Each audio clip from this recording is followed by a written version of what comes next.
Assalamu alaikum dostlar, qadrdonlar, жақсылар. Күніңіз әлбетте өтсін. Біздің күнімізде бүгін зор қуанышлы кеуіл кейфиятпен өтіп жатыр. Себебі жігітлеріміз бұл сапар бізді ұялтып қоймай, жабылып келіп, міне әрқайсы өзіне тиісті жұмыстарды істеп жатыр. Алла разы болсын. Және бір мәртебе жігіттерімізден дуа қойыңдар. Қала берсе, осы орнында айтып өтуім керек. Бізде осындай балалар көп уақытта ешқашан жалғыз қалдырмай, ұятқа қалдырмай жәрдем беріп тұрған Маңғыт шайхана жамаатінде бір дуа қойың достар. Себебі ауқатты осындай толық көп етіп салаты сулары менен әрдайым осындай жіберіп тұрады. Ағамыз хәмеше айтың деп қойыпты. Балалар келсе айтың қызметке, біз таярмыз деп қойыпты.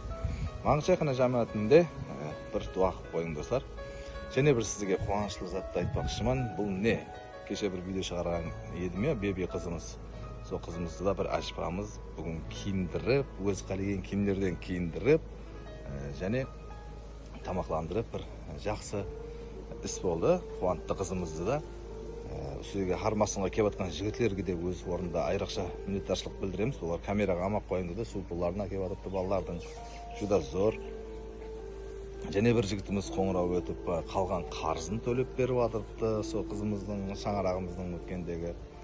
Міне, әр сапар видео шығарғанымда достар осындай етіп, көп емес, 3-4 адам әрекет істеп тұрса, әмме ісіміз шырайлы тәрізде кешіп, жұмысымыз жақсы жүреді. Осы сапар үлес қоспаған болсаңыз, ниет етің, түбелет ниет етің, ниетті ешқашан шалақмаң. Келесі сапар жеңіс видео шығарған уақытында, әлбетте мен бір жәрдемшісі боламын бір шетінде деген ниетті алдыңызға түйіп қойыңыздар. Әр сапар 3-4 адам осындай. Кімдір қаржын төлеп береді, кімдір киіндіріп береді, кімдір азық ауқат береді, және басқа нәрсе бізге қосымша үлкен жәрдем болады бұл.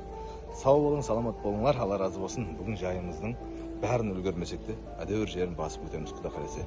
Және бір мәртебе қызметке келген, ihсан қылған баршадан Алла разы болсын.